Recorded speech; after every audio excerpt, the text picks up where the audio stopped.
빅터 프랭클이라는 사람이 있었는데 오스트리아 빈에서 출생한 사람입니다. 정신의학자이지요.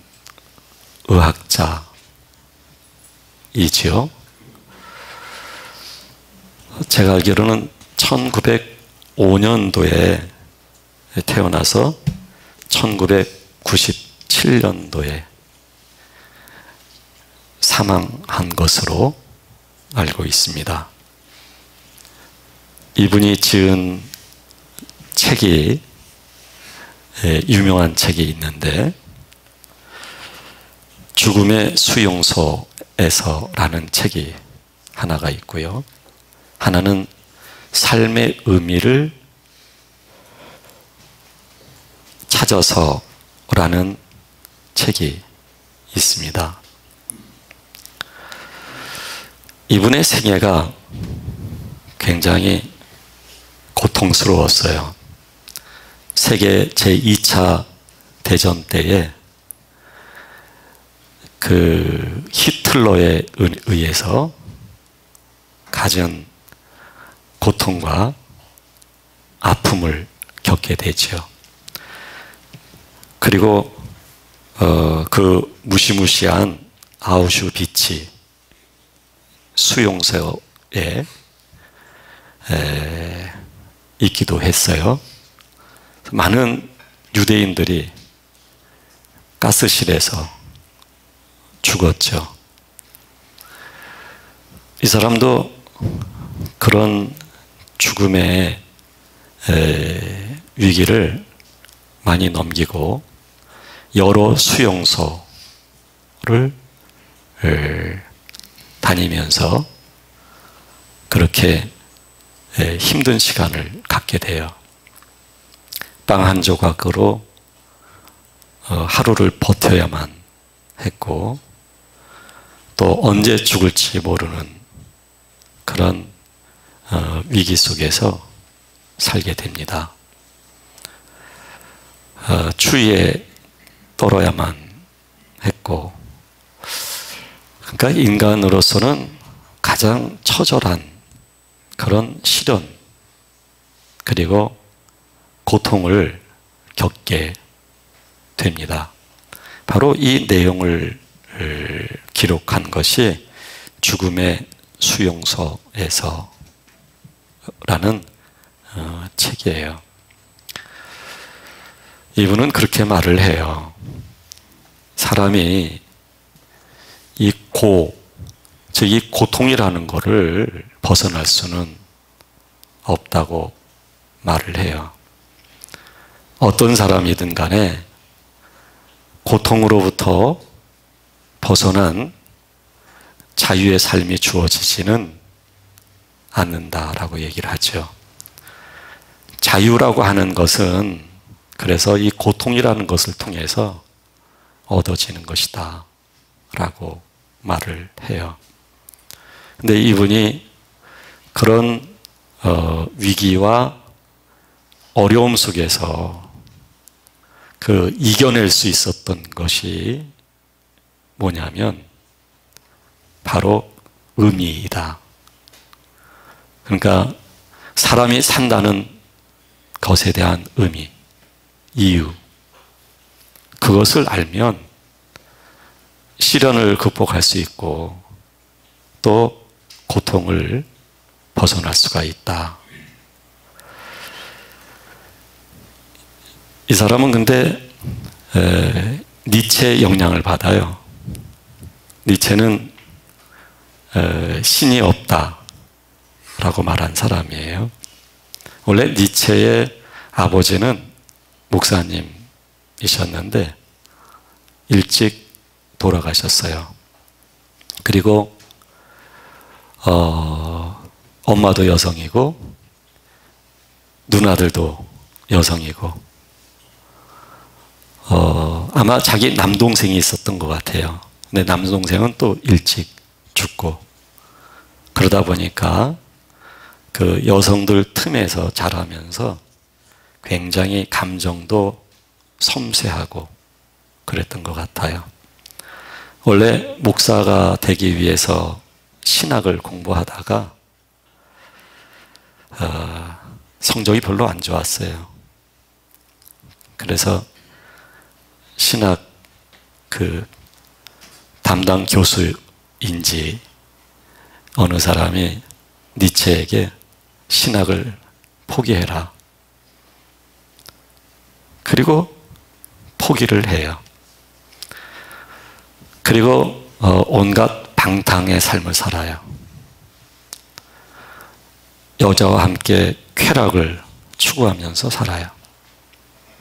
그리고 그때 당시 기독교 사상들, 그리고 기독교라고 하는 교리들을 맹공격하고 비판하고 비난하기 시작을 하죠. 그러나 그의 탁월한 능력을 본 사람들은 그를 인정을 했지요.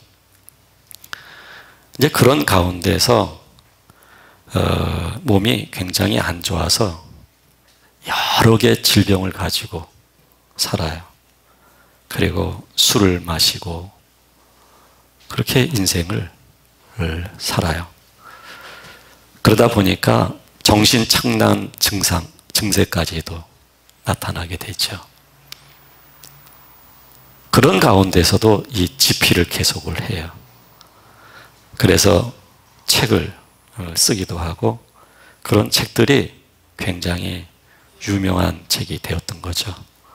그러다가 10여 년 동안 그 질병의 아픔을 겪으면서 죽게 되어져요. 죽으면서 그 누이한테인지 그런 부탁을 해요. 내가 죽었을 때 내 친구 몇몇만 장례식장에 참석하도록 해라. 그리고 목사들이 참석하지 않도록 해라. 그리고 거짓말을 하지 못하도록 해라. 이런 말을 하고 죽은 사람이 니체예요. 그래서 니체는 시련을 겪고 그럴 때 그 시련을 겪을 때에 바로 그런 시련에서 이겨낼 수 있는 힘이 인간에게 있다라고 보는 거죠. 결코 하나님으로부터 주어지는 것이 아니다. 근데 이 영향을 프랭클이 그 영향을 받아요. 그래서 그 영향을 받아서 이제 어떤 태도의 가치에 대한 중요성을 말을 하죠. 이제 그때 당시나 지금이나 마찬가지예요. 성공의 가치를 가장 높이 평가한 거. 이게 인간이 사는 데 있어서는 이게 최고의 가치이고 목표가 되겠죠. 그래서 그 성공의 가치, 그게 중요한 것이 아니고 중요한 것은 태도에 있다. 태도. 즉 시련이 왔을 때도 내가 어떤 태도를 갖느냐에 따라서 그 시련은 인간적으로 자신을 성숙하게 만들어준다. 그리고 자유하게 만든다. 이런 말을 해요. 그래서 성공의 가치보다는 태도의 가치가 굉장히 중요하다 하는 말을 하죠. 제가 왜 서두에서 이렇게 길게 두 사람에 대한 이야기를 하느냐면, 우리가 믿음 생활을 하면서 하나님이 계셔야 될 자리에 자꾸 의미를 부여를 해요. 그 의미 속에서 우리는 자신을 발견하려고 그래요. 그 의미를 통해서 우리는 삶의 행복을 만들어 가려고 그래요. 그 의미를 통해서 시련과 고통을 극복하려고 해요. 그런데 우리는 의미를 부여하고 그리고 그것을 해석하고 그것을 통한 태도의 가치로서 살아가는 사람들이 아니에요.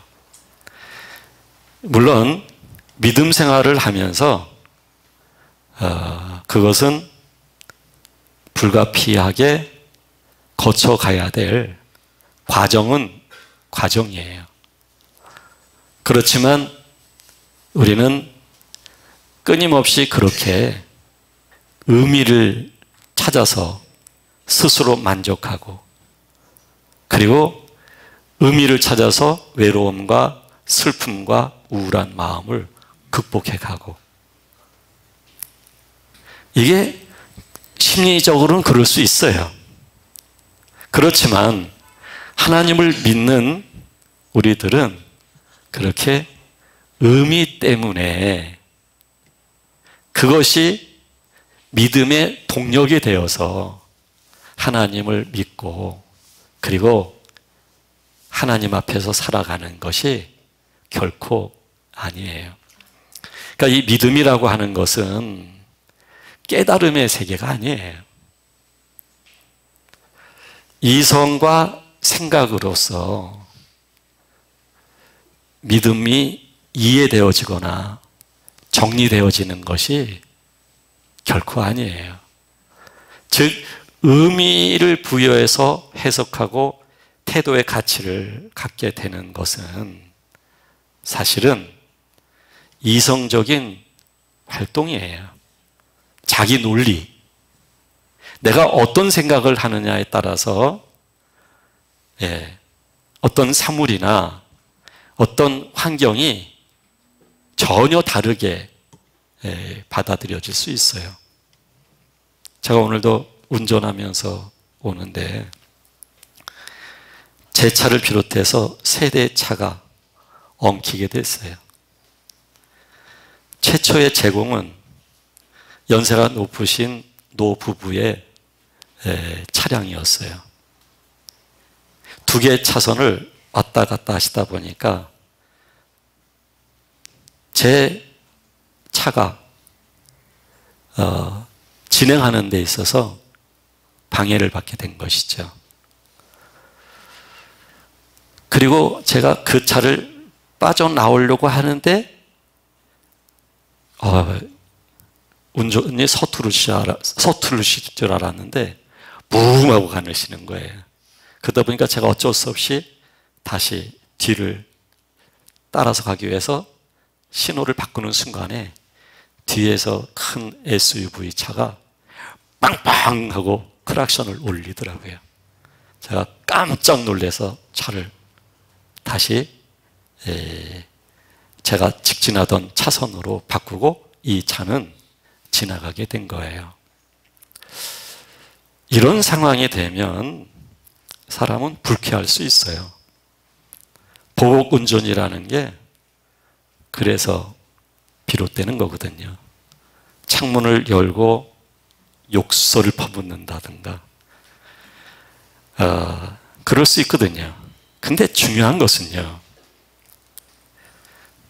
운전대를 쥐고 있는 사람 입장에서는 각각 자기 말이 있어요. 연세가 높으신 분의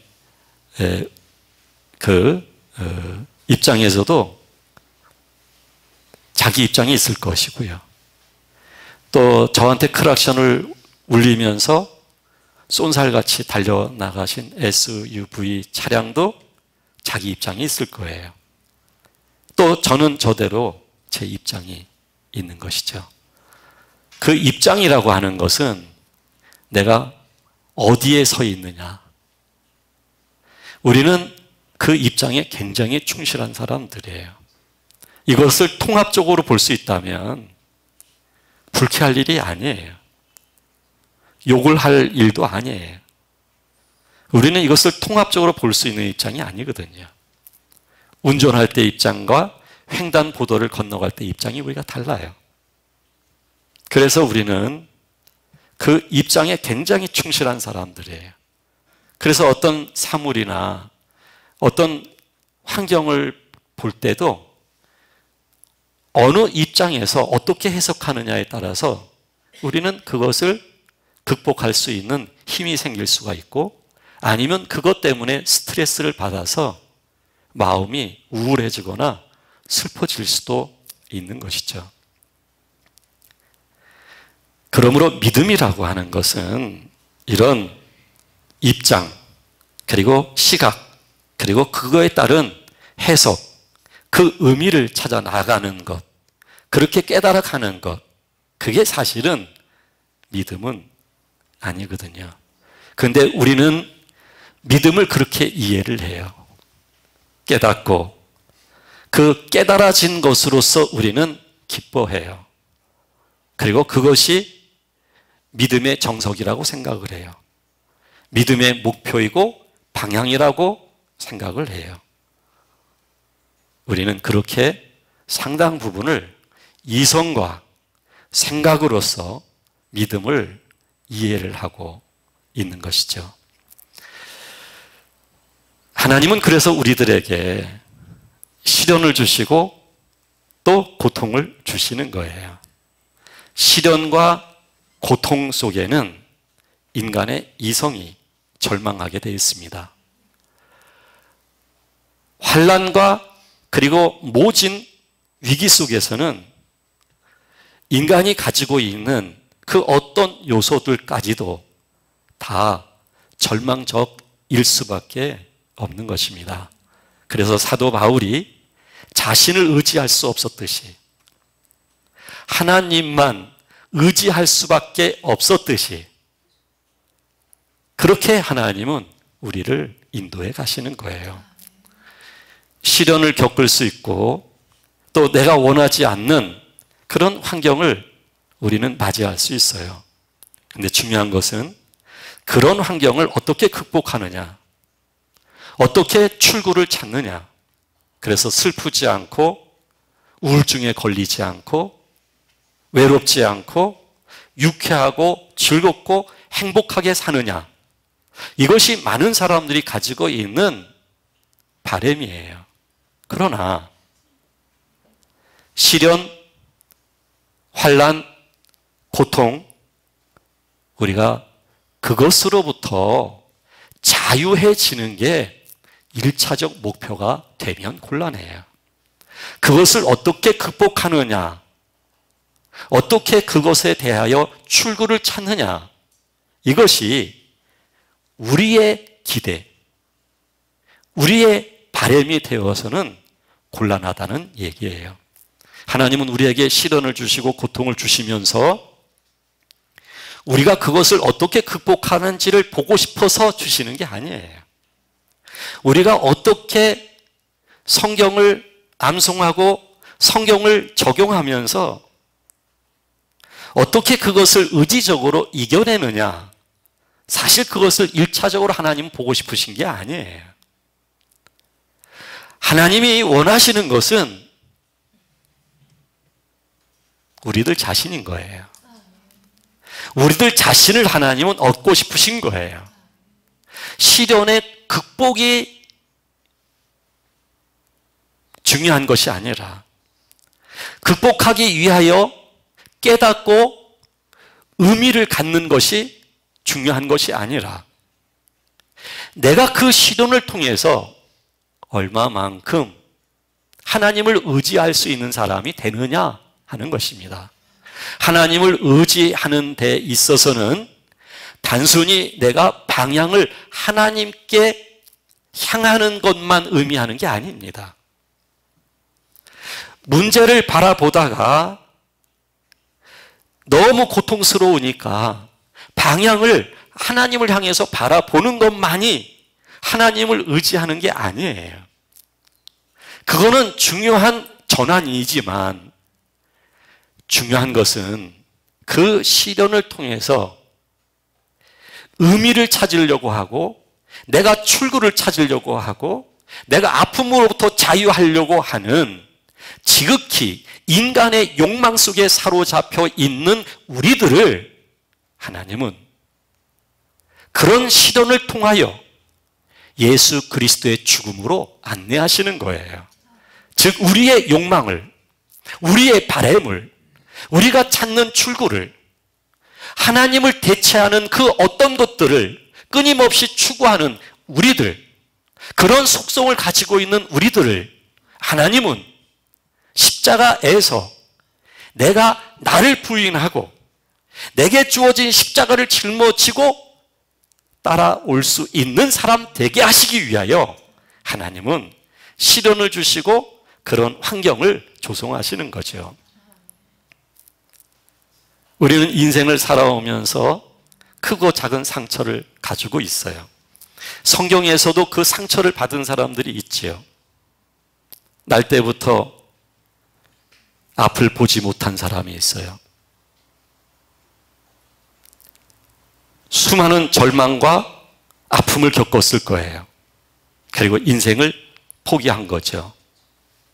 지나다니는 사람에게 구걸하고 내 손에 얼만큼 돈이 주어지느냐, 이것도 이 사람에겐 더 이상 행복은 아닐 거예요. 죽지 못해서 사는 걸 거예요.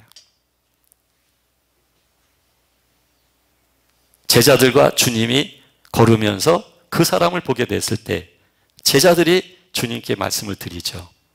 저 사람이 저렇게 태어난 것은 누구 죄 때문입니까? 본인의 죄입니까? 아니면 부모들의 죄입니까?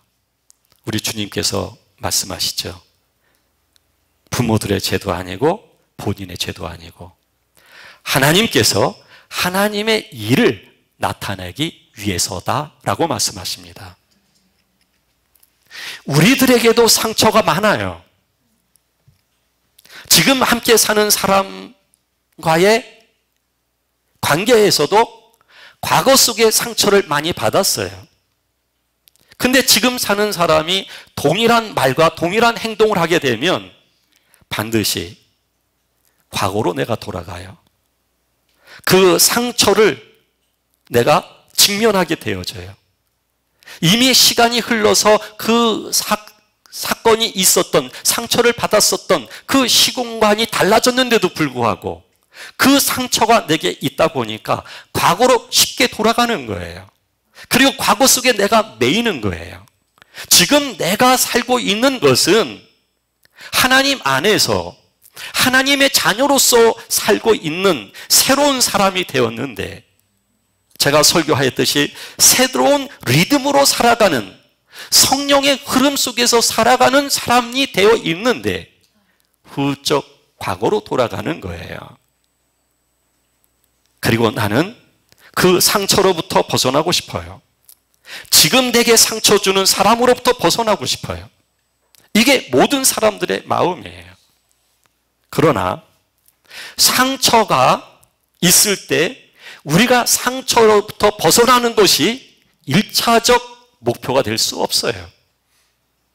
그 상처로부터 내가 지금 치유되는 것, 그것이 1차적 목표가 될 수가 없어요.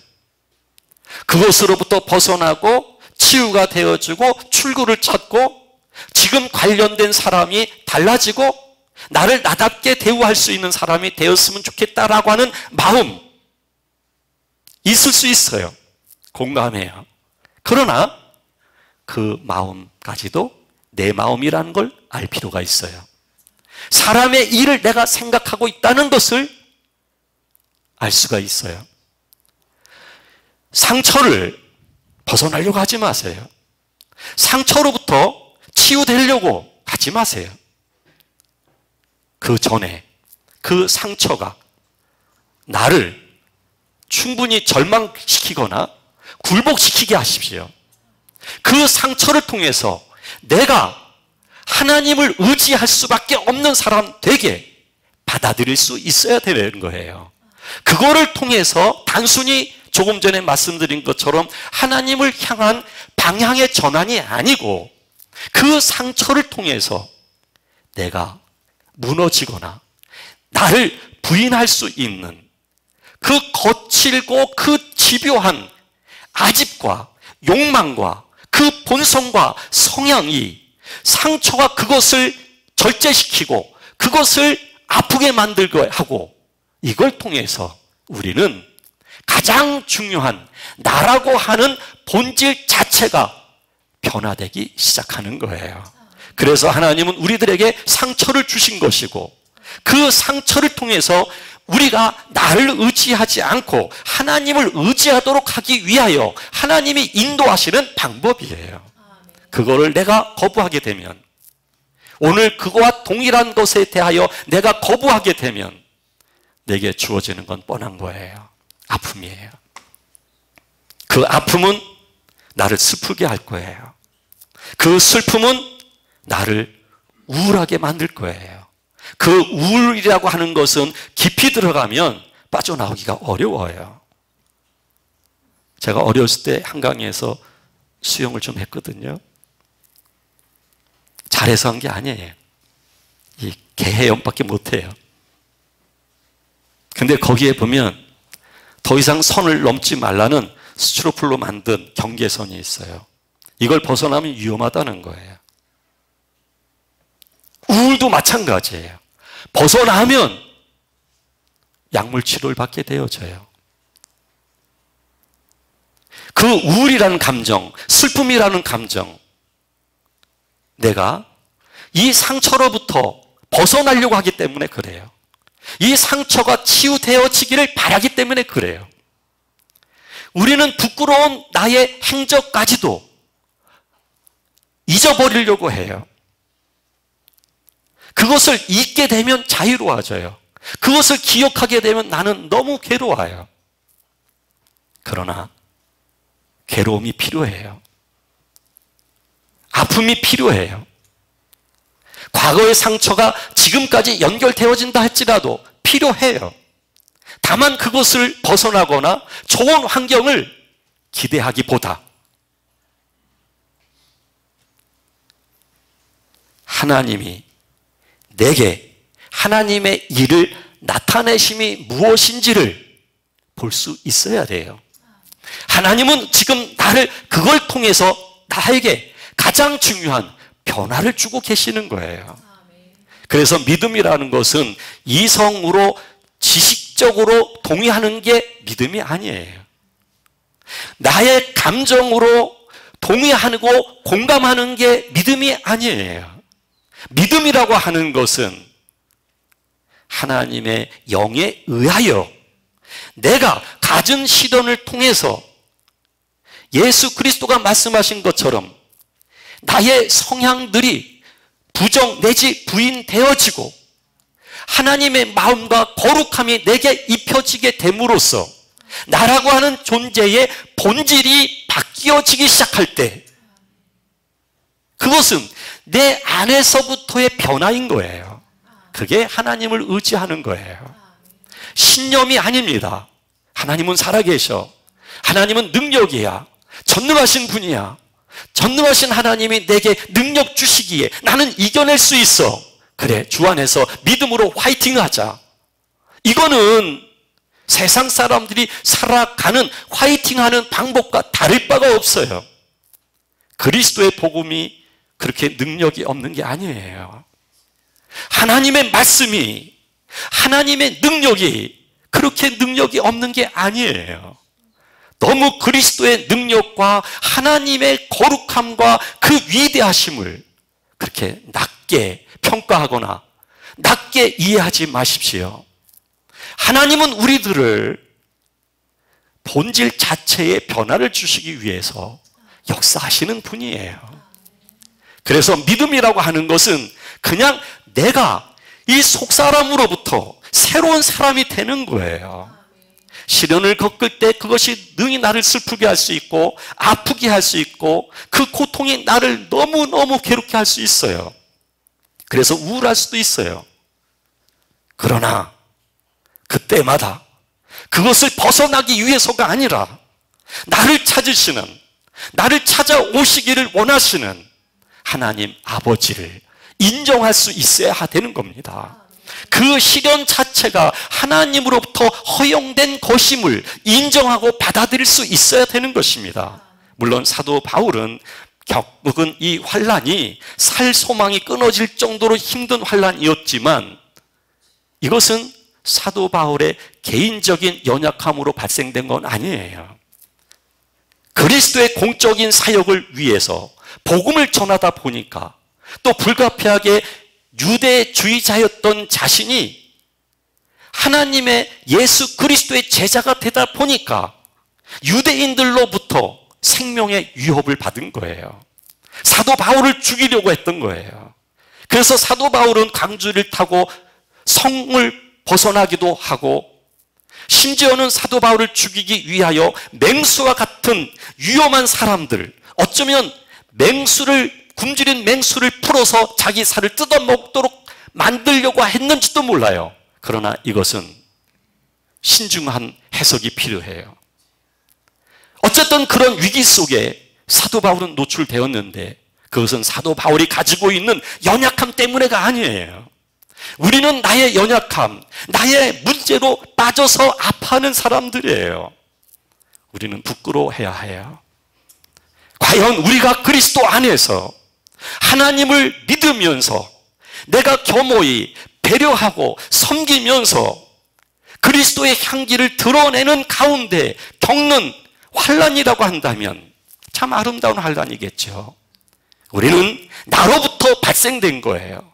나의 선택으로부터 오는 그 책임으로부터 오는 아픔이에요. 내가 가지고 있는 성향, 내가 가지고 있는 살아온 잘못된 그런 습관들로 인해서 끊임없이 내 안에 도사리고 있는 습성들에 의하여 공격을 받고 있는 거예요. 나로부터 시작된 것이고 마귀는 그것을 빌미로 삼아 나에게 끊임없이 역사하고 있는 거예요. 우리가 겪고 있는 그 아픔과 사도 바울이 겪고 있는 그 시련은 달라요. 우리가 끊임없이 자기의 아픔에 빠져 있으면 안 돼요. 끊임없이 거기에 신음하면 안 돼요. 그보다 더 높은 가치를 향하여 갈 수 있어야 돼요. 거기에 머물러 있으면 안 돼요. 그러나 하나님은 그러하다 할지라도 하나님께서는 그것까지도, 우리 연약함으로 발생된 그것까지도 하나님은 선용하시는 분이에요. 다윗의 연약함으로 우리아의 아내 밧세바를 취하고 우리아를 죽게 했지만 이것은 다윗의 욕망이었죠. 그럼에도 불구하고 하나님은 그 사건을 통하여 다윗을 변화시켜 가셨던 하나님이셔요. 우리의 연약함이 있다 할지라도, 우리의 무지함이 있다 할지라도, 나의 지금의 어떤 욕망이 있다 할지라도 하나님은 우리를 나무라는 분은 아니에요. 우리를 심판하거나 경고하는 분은 아니에요. 그러나 그런 것으로 인하여 자초된 시련과 환난과 고통이다 할지라도 하나님은 지금 어떤 일을 하고 싶어 하시냐면, 그걸 우리가 출구를 잘 벗어나서 행복하게 살아가는 것을 하나님이 원하시는 것이 아니라, 그것을 통해서 하나님은 하나님을 의지하는 자에게, 따라서 이 의지라고 하는 것은 심리적이고 또한 철학적인 사고의 전환이 아닌, 이 의지라고 하는 것은 나라고 하는 존재 자체가, 본질 자체가 하나님에 의하여 연합된 자가 되어져 가는 거예요. 하나님이 영으로 우리 안에서 오셔서 그 거룩화되어져 가는 것, 그것이 진정한 의지예요. 우리는 조금만 문제가 있으면 하나님을 의지합니다라고 얘기를 해요. 우리는 넉넉하게 그것을 벗어나 있어야 돼요. 거기에 더 이상 내어 있어야 될 사람들이 아니라는 얘기예요. 우리는 그보다 더한 자유를 이미 얻은 사람들이에요. 그리스도로부터 그 놀라운 풍성함과 그 참된 해방이 우리에게 주어져 있다는 얘기예요. 우리는 그런 사람들이 되었어요.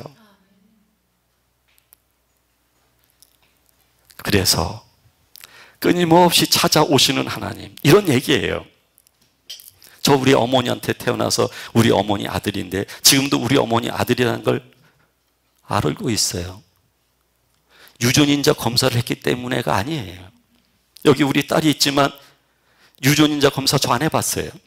우리 딸도 유전인자 검사에서 우리 아빠가 맞나? 안 해봤어요. 그런데 그냥 생각이 필요 없어요. 이 마음에서부터 그냥 아빠예요. 마음에서부터 그냥 엄마예요. 제가 우리 어머니를 단 한 번도 의심해 본 적이 없어요. 어렸을 때 그런 말씀 하시거든요. 다리 밑에서 주워왔다고. 그때 조금 갸우뚱했어요. 그러나 단 한 번도 사실은 의심하지 않았어요. 왜 그럴까요? 우리 어머니와 우리 아버지의 유전인자가 제게 있거든요. 엄마인 줄 알아요. 아버지인 줄 알아요. 그러하듯이 하나님의 영이 우리 안에 들어오시게 되면 아버지인 줄 알게 되어 있는 거예요. 아버지인 줄. 성경을 통해서 아멘이 아니라 성경은 그것을 증거해 주는 거예요. 하나님의 영이 내게 오셔서 성령이 증거하심으로 내가 하나님의 자녀임을 내가 아멘하고 보니 성경에서 기록되고 있는 그대로예요. 이것을 보니까 믿어진 게 아니고 이것을 보니까 그렇구나 라는 것을 알고 있었고 하나님의 영이 실제적으로 내게 찾아오시게 되다 보니까 성경에 기록된 대로 내가 하나님의 자녀임을 알게 된 거예요.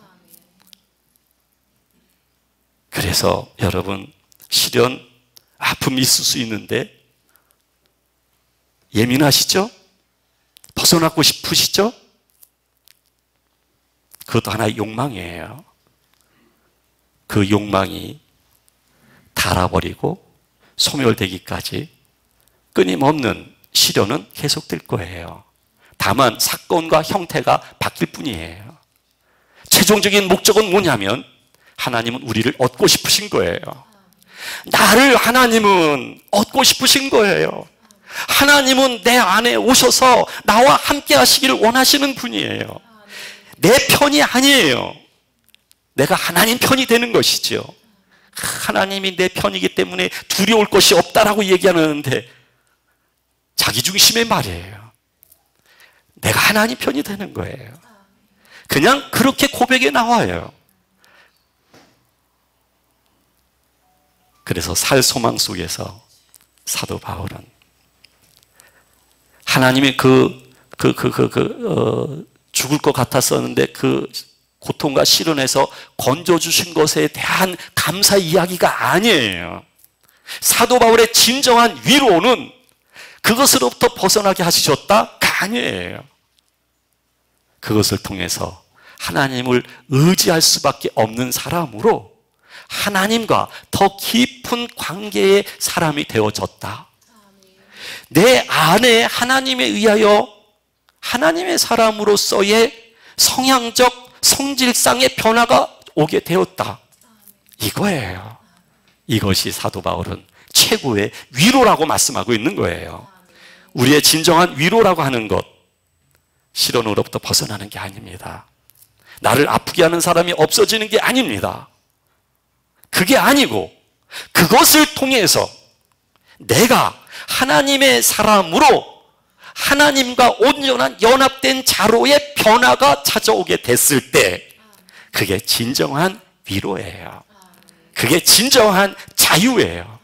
그게 진정한 그리스도 예수 안에서 살아가는 성도의 삶이에요. 하나님은 이 삶을 결코 우리와 타협하지 않으실 겁니다.